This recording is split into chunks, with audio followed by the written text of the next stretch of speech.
Hello tout le monde, je vous retrouve aujourd'hui dans une nouvelle vidéo dans laquelle je viens vous parler de mes dernières lectures. Lors de la dernière vidéo de ce type, je vous laissais avec Aeternia le tome 1 et donc je viens brièvement vous parler du tome 2 puisque je vous en ai déjà parlé dans mon top de l'année 2017. En effet, le tome 2 d'Aeternia de Gabriel Katz a été un réel coup de cœur. Je pense que j'ai pas grand chose à rajouter par rapport au tome 1, toujours aussi addictif, toujours aussi surprenant, aussi prenant, des personnages intéressants, il se passe toujours plein de choses. En combien de pages? 400 pages, j'ai adoré le rythme, le fait que ce soit une duologie en rajoute encore plus je trouve. Et du coup quand je suis sortie de cette saga, quand je suis sortie de ce tome 2, j'étais un petit peu frustrée, je me suis dit mais j'ai encore envie de retrouver ce monde, j'ai tellement aimé que j'ai eu envie de rester avec les personnages, de rester avec cet univers. Et du coup, je me suis lancée dans la lecture du Puits des Mémoires de Gabriel Katz, le tome 1, La Traque, qui est un premier tome d'une trilogie. Nous sommes dans le même monde que dans Aeternia, et ici nous suivons trois hommes qui se réveillent tous les trois dans un cercueil, et ils ont oublié leur personnalité, ils ne savent plus qui ils sont. Et ils se rendent compte qu'ils ont certaines capacités, il y en a un qui est très doué pour lancer des couteaux, il y en a un qui semble avoir peut-être des pouvoirs magiques. Je vous laisse découvrir pour le reste et durant ce premier tome là, leur quête c'est de savoir qui ils sont et ils se rendent compte aussi qu'ils sont poursuivis par des chevaliers notamment, ils sont poursuivis de toutes parts et donc ils essayent de se réfugier dans des villes mais ils ne sont jamais en sécurité.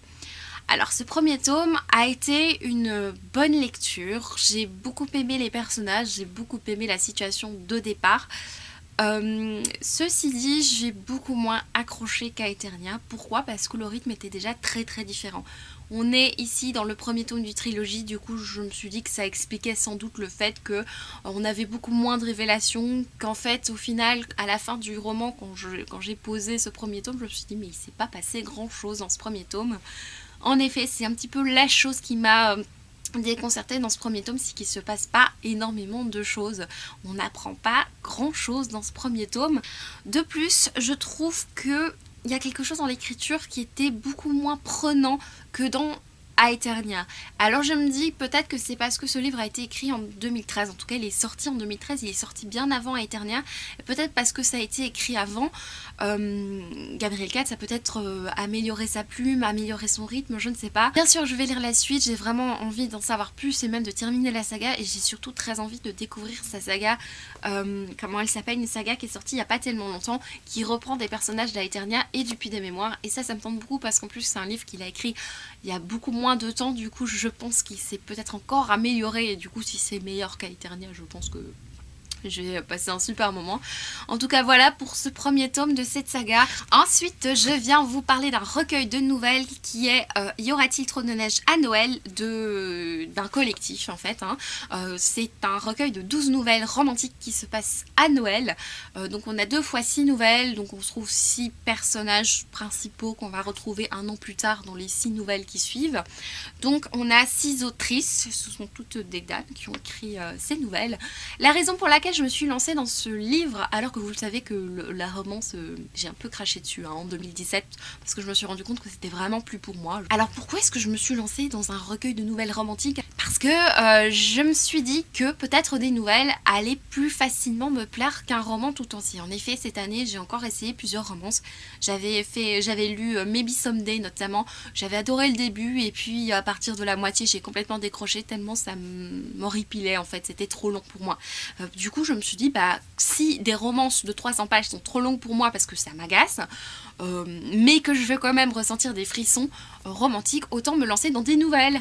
Et du coup, bah, je trouvais que c'était l'idéal avec le côté Noël, puisque j'ai lu ça fin décembre. Au final, mon avis est assez mitigé sur ces nouvelles. J'ai passé un très bon moment lors de certaines nouvelles et moins bon moment lors d'autres. Alors, le truc en fait qui m'a vraiment déçue, c'est que j'ai pas du tout ressenti de frisson romantique à aucun moment d'aucune nouvelle. Donc pour finir, la nouvelle c'est trop court pour me faire ressentir des frissons romantiques. Du coup, je me dis autant regarder une petite comédie romantique à la télé du type Love Actually ou ce genre de choses. Je me dis bah si j'en veux des frissons, bah, je regarderai un film, tout simplement. Voilà, j'ai ri à de nombreux moments. Mais malheureusement je me rends compte que ce sont des moments qui n'étaient pas censés être comiques entre guillemets.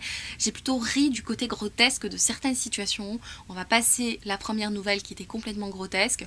Les autres avaient des trucs qui me faisaient ricaner alors que je pense que c'était vraiment pas le but. La seule nouvelle qui m'a fait vraiment sourire de manière sincère, c'est celle de Marie Vareille. Alors j'ai pas rigolé parce que pour moi, pour me faire rigoler... il en faut beaucoup, mais j'ai trouvé l'écriture de Marie Vareille très sincère, très naturel en fait. J'ai trouvé son humour très naturel et pas du tout forcé, ce que j'ai un petit peu regretté dans d'autres nouvelles. Il y a une nouvelle qui m'a fortement agacée, c'est une nouvelle avec des hashtags. L'autrice mettait des hashtags, alors au début je trouvais ça sympa, elle mettait je sais pas, hashtag mauvaise journée ou ce genre de choses qu'on peut retrouver facilement dans des romances de ce genre, mais au bout du 5e hashtag moi j'en pouvais plus, je me disais j'ai compris là, tes hashtags moi j'en peux plus quoi. Donc voilà, j'étais un petit peu déçue par ce côté là. Donc grosso modo je suis pas sûre de relire ce type de livre, que ce soit celui-là ou un autre écrit par peu importe qui, je pense que je vais plus lire ce genre de livre parce que je me rends compte que c'est pas forcément fait pour moi.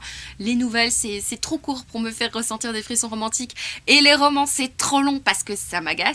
Du coup bah voilà, c'est pas pour moi une lecture en demi-teinte parce que bah voilà, il y a pas mal de choses. Ensuite toujours dans les lectures de Noël, je me suis lancée dans le Noël d'Hercule Poirot de Merry Christmas, tout à fait, de Agatha Christie. Alors j'ai lu donc le premier des 2 livres qu'on contient ce recueil, le deuxième Christmas Pudding ce sera pour l'année prochaine si je n'oublie pas. Alors nous sommes dans un huis clos familial, alors on a un grand-père qui va réunir toute la famille pour passer les fêtes ensemble et il se fait que dans cette famille il y a des gens qui ne peuvent pas se piffer tout simplement, il y a des gens qui ne se sont même pas vus, des frères qui se sont même pas vus depuis des années parce que bah ils peuvent pas se supporter, il s'est passé des trucs et voilà, ils se retrouvent tous ensemble dans la même pièce, dans la même maison pour les fêtes de Noël et bien entendu c'est un Hercule Poirot, donc il va y avoir un meurtre.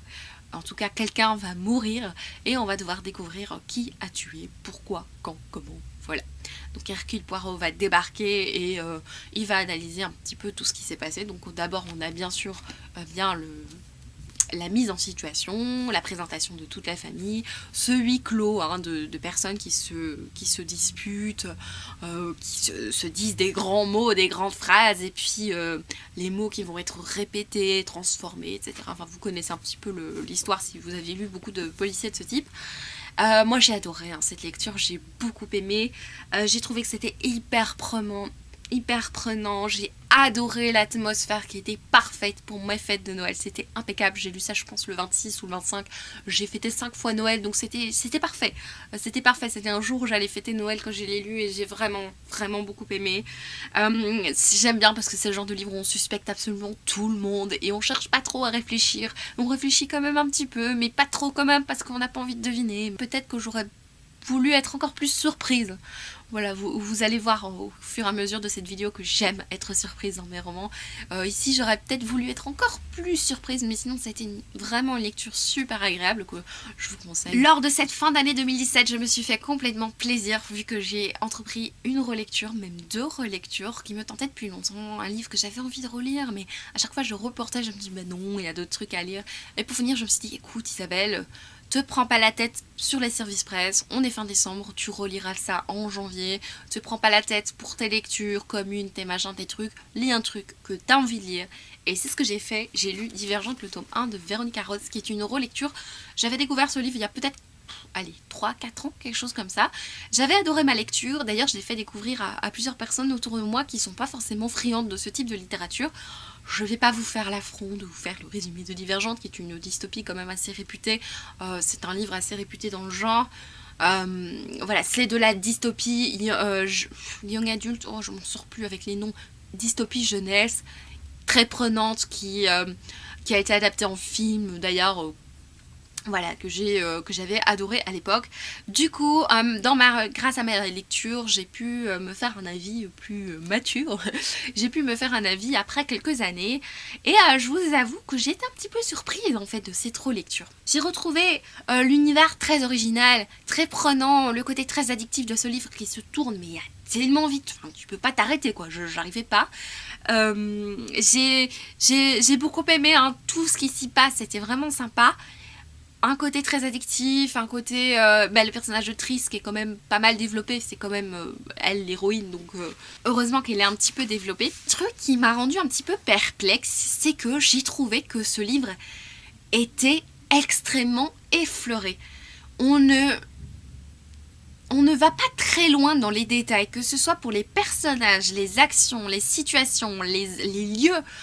Rien n'est détaillé et ça m'a fortement dérangée.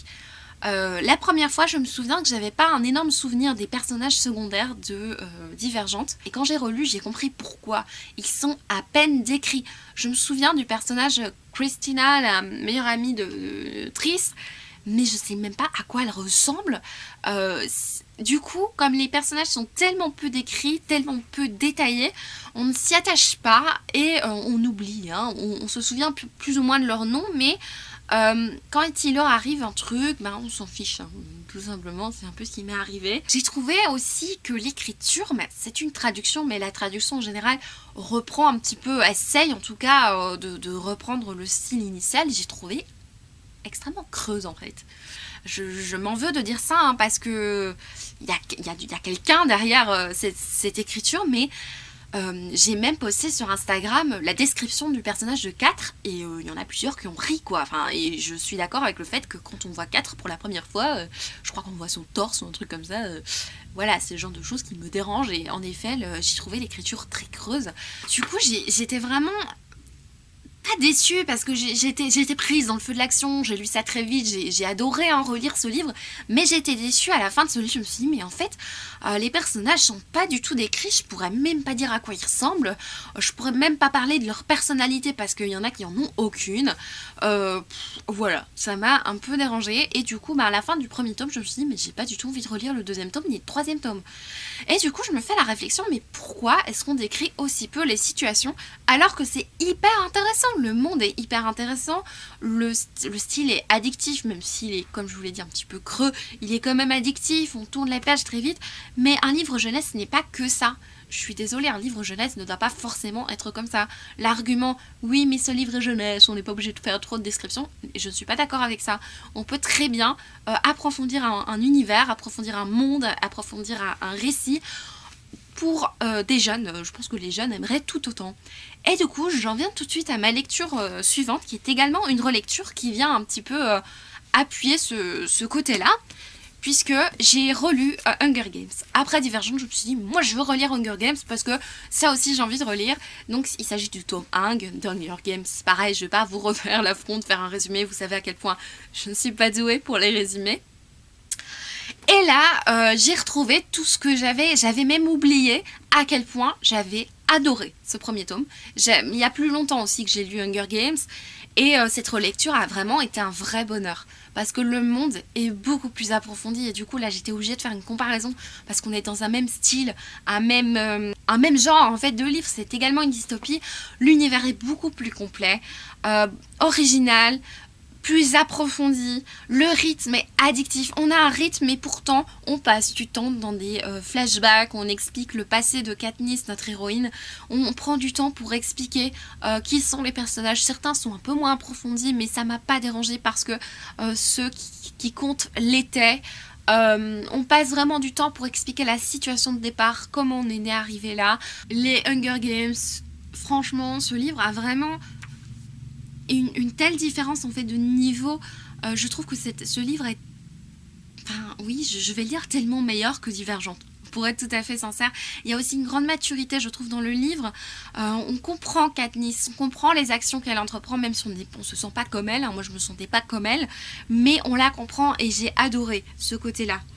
En plus c'est bien écrit, c'est bien traduit je trouve, c'est rien d'exceptionnel mais en tout cas je vous en ai déjà parlé sur Instagram mais c'est vrai que je retrouve très peu de livres divinement écrits dans la littérature jeunesse mais je me suis pas ennuyée dans ce livre et il y a un moment un petit peu creux au milieu du livre, là je l'ai laissé un peu de côté puis je l'ai repris et j'ai complètement adoré et c'était des moments nécessaires parce qu'ils prenaient le temps d'installer un moment où l'héroïne pouvait souffler en fait et c'était vraiment un moment où nous aussi on pouvait un petit peu souffler parce qu'il s'était passé beaucoup de choses jusque là.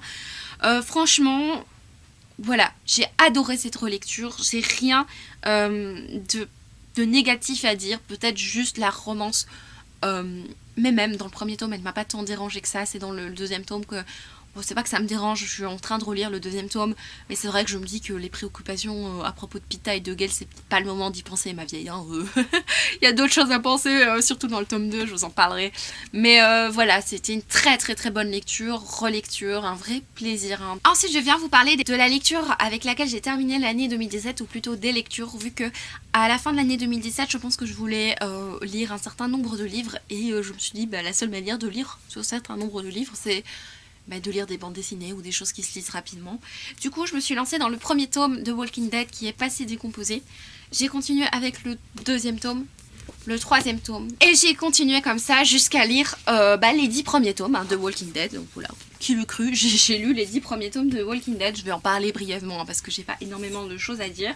Je vous montre pas les couvertures des autres tomes parce que j'ai pas envie de vous spoiler, parce que je trouve que parfois ça spoil un petit peu.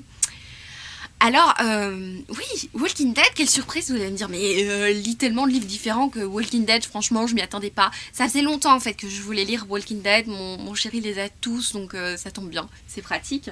Il m'en avait parlé, je comprenais pas pourquoi il était aussi accroché, j'avais envie de savoir pourquoi il était aussi accroché. Donc nous suivons un personnage principal, Rick, qui a, lors d'une opération de police, un accident, du coup je pense qu'il se fait toucher par une balle, il est dans un coma assez profond. Un jour, il se réveille de son coma, il se rend compte que dans sa chambre d'hôpital, il n'y a personne. Donc il essaie de voir un peu ce qui se passe parce qu'il n'y a pas un bruit dehors, il n'y a rien, c'est bizarre. Et en fait, il déambule dans les couloirs et en fait, il voit que de par terre, il y a tous des gens morts. Et en fait, pendant que ce monsieur a eu son coma, pendant qu'il était dans le coma, il s'est passé une sorte de fin du monde, des zombies. Je sais plus exactement pourquoi, quand, comment, vous allez le découvrir. Il y a des sortes de zombies qui sont là pour bouffer la chair humaine. Et voilà. Et du coup, lui, il va essayer de retrouver des survivants à cette invasion zombie et il va s'allier avec des gens et ça va commencer à être très intéressant parce que il va se rendre compte qu'en fait la cruauté ne vient pas que des zombies, hein. Elle vient principalement des hommes qui dans une situation où ils doivent essayer de survivre commettent des actes assez répréhensibles. Et voilà, il commence à essayer de faire un petit groupe de résistants, il se met à la tête de ce groupe de résistants et il va partir à la recherche de sa femme et de son petit garçon, je pense. Et donc voilà, je vous en dis pas plus. Alors moi j'ai beaucoup aimé. Alors le premier tome, je pense qu'il est dessiné par quelqu'un d'autre et j'ai pas accroché au dessin du premier tome, et tant mieux parce que c'est pas les mêmes qu'on retrouve par après. J'ai trouvé les personnages très intéressant. On est souvent surpris dans Walking Dead, il y a beaucoup de disparitions de personnages. Ne vous attachez pas trop aux personnages parce que dans la situation dans laquelle on est, c'est un petit peu normal, il y en a qui disparaissent. J'ai beaucoup aimé justement que l'horreur vienne des hommes et moins des zombies, parce que les zombies, c'est un côté effrayant. À partir du moment où tu apprends à survivre, c'est bon, tu apprends à survivre. Mais malheureusement, les hommes, ils sont ce qu'ils sont et confrontés au froid, à la faim, à la peur, ils agissent de manière parfois complètement débile, hein, soyons d'accord, mais ils agissent aussi, surtout pour survivre. On voit peu à peu la folie s'installer aussi au sein des hommes, hein, parce que cette folie, elle commence à grandir de plus en plus, parce qu'à force de devoir tuer constamment des zombies qui ont été des humains auparavant, ça devient compliqué, quoi. Ça devient un petit peu compliqué de rester intègre à force de tuer, même s'ils sont des zombies, au départ c'est quand même des êtres humains.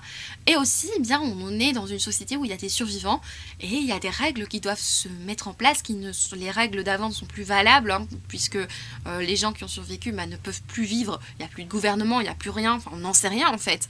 Et du coup, il faut établir de nouvelles règles, savoir qui est le chef, voilà, c'est très intéressant. Moi, la petite chose qui m'a un chouïa dérangée, entre guillemets, c'est que je trouvais qu'il y avait beaucoup de personnages à retenir et certains se ressemblaient. Il y en a 3, genre, avec une barbe qui se ressemblent et voilà, c'était un petit peu compliqué. À un moment, il y en a un qui s'est rasé, je me suis dit ok, c'est bon.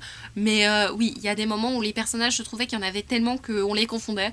Heureusement, il y a beaucoup de personnages qui meurent, du coup, au final... on retient plus facilement les personnages qui sont en vie. Et puis les femmes dans cette saga, je suis pas la première personne à me révolter sur la place de la femme dans la littérature, hein. Je suis pas la première personne à me révolter à ce sujet, je suis pas la personne qu'il faut si vous voulez parler de féminisme, etc. Mais par contre j'ai quand même été remarqué que les femmes dans ce livre, elles servaient à pleurer ou à faire la lessive, quoi. Et la seule femme qui se rend compte du problème, bah, elle fait pas long feu, quoi.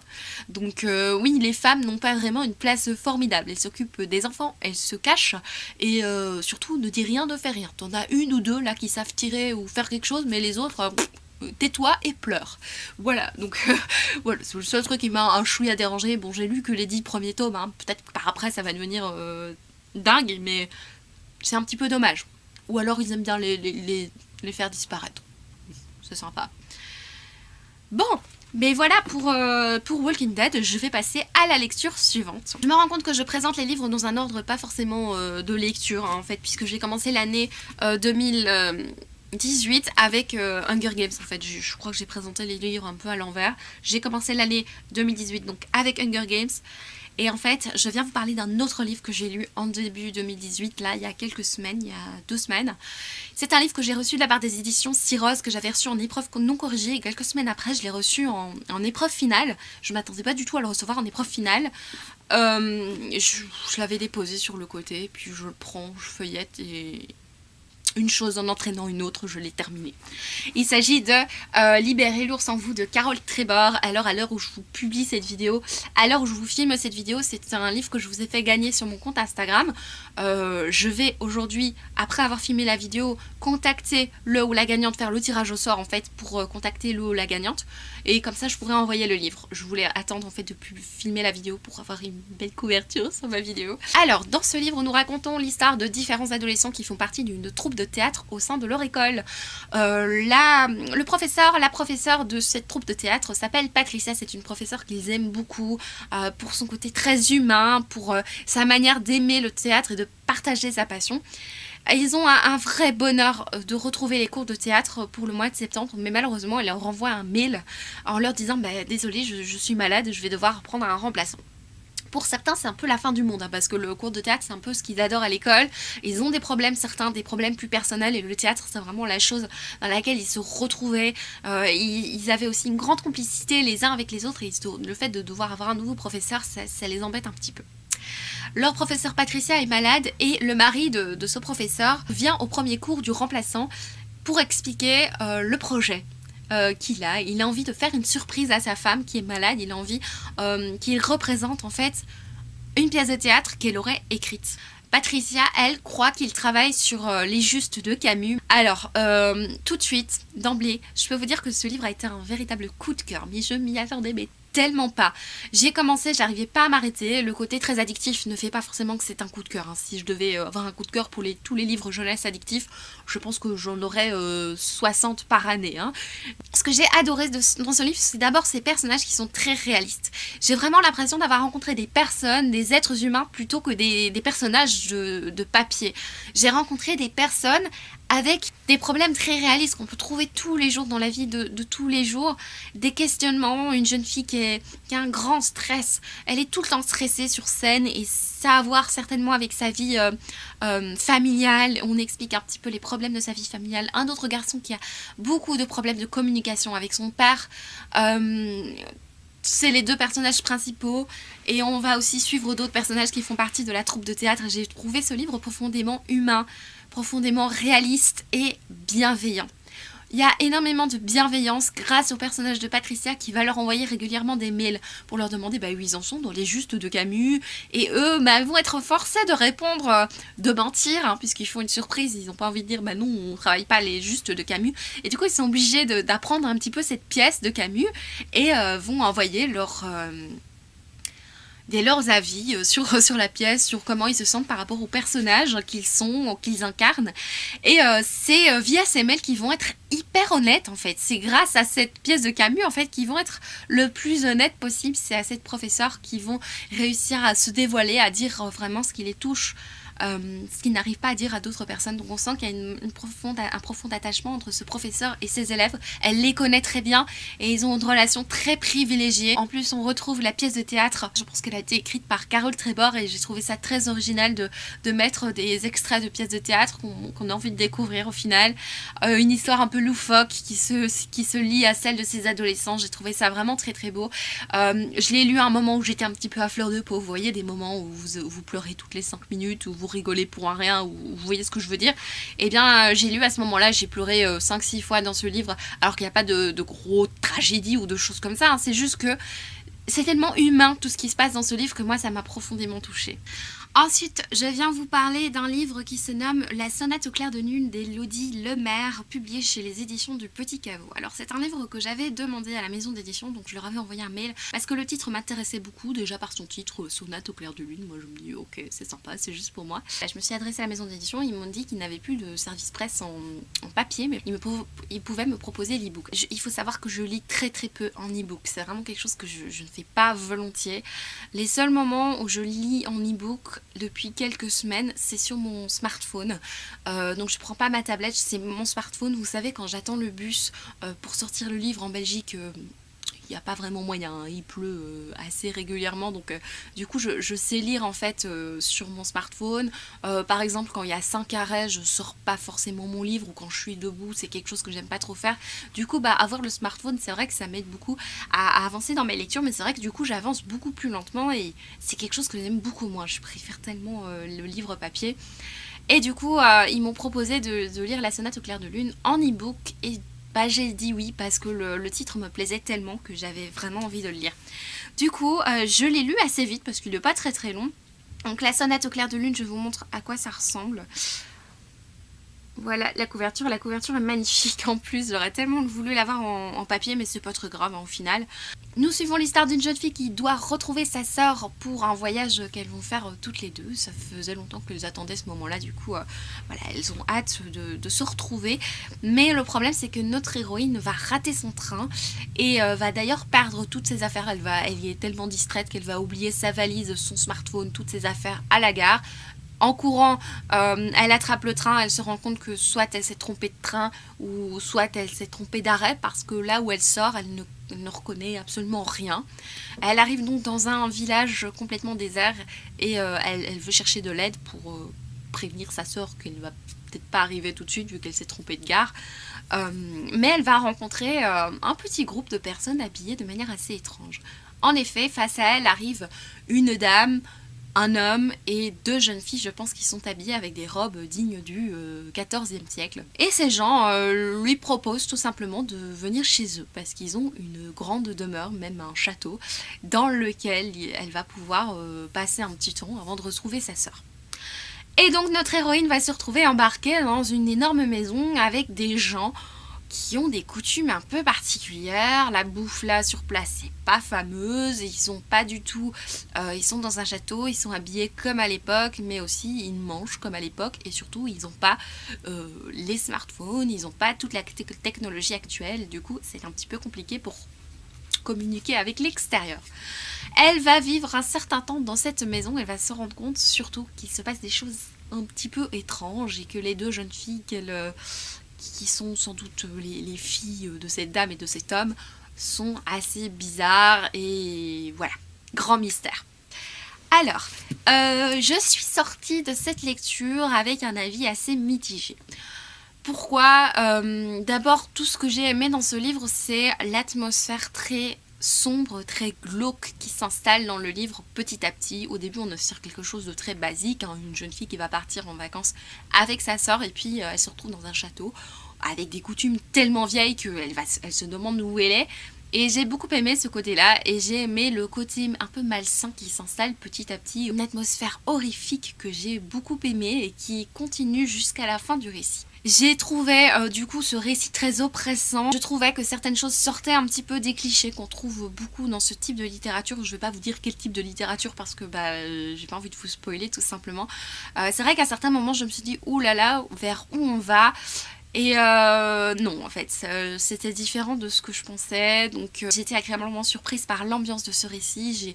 J'ai été très accrochée, je pouvais difficilement m'arrêter, hein, donc c'était vraiment un très bon point positif pour ce livre. J'ai trouvé la fin et la résolution très originale, très intéressante. Ceci dit, j'ai eu un petit problème avec l'héroïne que j'ai trouvée incroyablement naïve. Elle est d'une naïveté sans nom, c'est incroyable, qu'elle va croire des choses qu'on lui dit, qu'elle va s'attacher facilement vraiment à des gens qui, on voit tout de suite qu'ils ont un réel problème. Voilà, la naïveté, j'ai de plus en plus de mal à retrouver ça dans des romans. Tout d'un coup, elle va s'intéresser aux robes, à ses habits, alors qu'au départ, ben, justement, elle est décrite comme quelqu'un qui n'est pas forcément intéressé par la coquetterie, en fait. Hein. On dit clairement que c'est pas la fille la plus coquette au monde. Mais bon, je peux limite comprendre si tu te retrouves confronté à plein de robes que tu as envie de les essayer. Je comprends parfaitement. Je trouvais qu'il y avait certains moments dans l'histoire un petit peu maladroits. Et voilà, l'écriture ne m'a pas forcément transportée. Ça allait en fait avec l'ambiance, mais j'ai pas trouvé ça non plus extraordinaire. Mais c'était pas forcément le but non plus, je pense. Donc pour résumer, ça a été une lecture plutôt en demi-teinte. L'ambiance était géniale. Le côté oppressant et glauque était bien, la fin était sympa, mais il y a ce côté très ennuyeux de cette héroïne très naïve et le côté qu'elle gobe tout ce qu'on lui dit. Je viens vous parler des Filles Wanoke de Amy Angel. Alors, il s'agit d'un livre qui nous raconte l'histoire d'une jeune fille dont la mère vient de mourir, elle vient de se suicider, une mère avec laquelle elle n'avait pas une relation très agréable. Hein. Sa mère, on peut vraiment dire que sa mère ne l'aimait pas. Et donc, comme elle se retrouve seule, au lieu de se retrouver dans un orphelinat ou dans un centre, elle va être appelée par sa grand-mère, en fait, puisque sa grand-mère a une maison, cette maison-là. Et donc, elle va venir vivre chez sa grand-mère, son grand-père et sa cousine, qui est une jeune fille assez délurée, hein, une fille... délurée dans le sens où c'est une fille très lunatique qui passe de la crise de folie à une crise à des moments très, très calmes. Enfin, c'est une fille assez étrange en fait qu'elle découvre, mais elle s'attache fortement à sa cousine. On sait qu'elle va donc vivre dans cette maison. Et tout de suite après cette introduction, en fait, arrive 20 ans plus tard, ou je sais pas combien d'années plus tard. Elle est plus âgée, elle n'a pas une vie forcément facile. Elle n'a pas eu des relations forcément évidentes avec ses petits amis, etc. Et sa grand-mère va l'appeler pour lui dire « Écoute, ta cousine a disparu ». Et donc, elle va retourner à Roanoke. Et on va se rendre compte qu'elle a vécu des trucs quand même pas cool à Roanoke et qu'il y a un petit problème hein, dans cette maison. Et du coup, on va revenir dans son passé, mais aussi on va voir comment elle affronte cette famille dans le présent, dans le nouveau présent. Je vous l'ai dit, hein, je suis nulle pour les résumer. Ça va pas changer pour 2018. Je vous le dis d'emblée, ce livre est malsain. Il se passe des choses vraiment malsaines. Moi j'ai bien aimé cette ambiance malsaine. Il suffit de penser que c'est un livre et tout va bien. Et le côté malsain te prend et fait que ce livre est très prenant. T'as envie de savoir ce qui va se passer. T'as envie de découvrir pourquoi Allegra a disparu. Parce qu'elle a disparu, la cousine, et on veut savoir ce qui s'est passé. Donc il y a un côté un peu angoissant d'un thriller. Du coup c'est vrai que ce livre... J'étais un peu perplexe en le terminant parce que, vous le savez, j'en sais rien, mais moi je suis très attachée au côté surprenant. Dans des livres, j'ai besoin d'être surprise. Je me rends compte que c'est pas forcément une bonne chose, hein, parce que quand je lis pas un thriller, je veux aussi être surprise et c'est pas le but d'un livre, c'est pas forcément toujours de te surprendre. Et moi j'aime bien le côté surprise dans la vie de tous les jours et dans les livres. Et j'ai compris en ayant lu récemment autre chose dont je vous parlerai une autre fois, j'ai compris que en fait, non, c'est pas forcément obligatoire d'être surpris dans un livre. On peut être enchanté, on peut être émerveillé, mais on n'est pas forcément obligé d'être surpris. Mais il n'y a rien à faire dans un livre qu'on va appeler un thriller. Moi, j'ai besoin d'être surprise. Ce qui n'a absolument pas du tout été le cas avec Roanoke. Machin. Voilà, ça n'a pas du tout été le cas avec ce livre. Il y avait un côté très malsain qui te fait poser plein de questions. Mais pourquoi elle a disparu, cette jeune fille? Qui, quoi, quand, comment? Et quand tu as la réponse, tu te dis, mais... Voilà quoi. Donc ce livre c'est plutôt un livre d'ambiance. C'est pas un livre où vous allez forcément être surpris parce que non, il n'y a pas beaucoup de surprises. C'est vraiment un livre qui vous met dans une ambiance profondément malsaine, qui vous fait tourner les pages assez rapidement. Il y a beaucoup de non-dits dans ce livre, mais les non-dits sont tellement évidents que tu te poses pas 36 000 fois la question qu'est-ce qui se passe. J'ai aimé le lire, il n'y a aucun souci, mais c'est juste que je me pose la question... Quel était le but? Et je suis sûre qu'on peut en discuter en commentaire si vous l'avez lu. Vous allez sûrement me dire, mais Isabelle, il n'y a pas besoin de savoir pourquoi ce livre existe, hein, tu sais bien, un livre d'ambiance, machin. Moi, ça m'a pas suffi. Tellement malsain que tu te dis, bah, il y a autre chose là derrière. Je vais terminer ce point lecture ici. J'ai encore quelques lectures à vous présenter, mais je vais attendre le prochain point lecture parce que j'ai pas envie de nouveau que cette vidéo soit trop longue. Voilà, j'espère de tout cœur que cette vidéo vous aura plu. N'hésitez pas à me dire ce que vous avez lu vous récemment. Je vous retrouve bientôt dans une prochaine vidéo et je vous dis bonne lecture à tous. Ciao!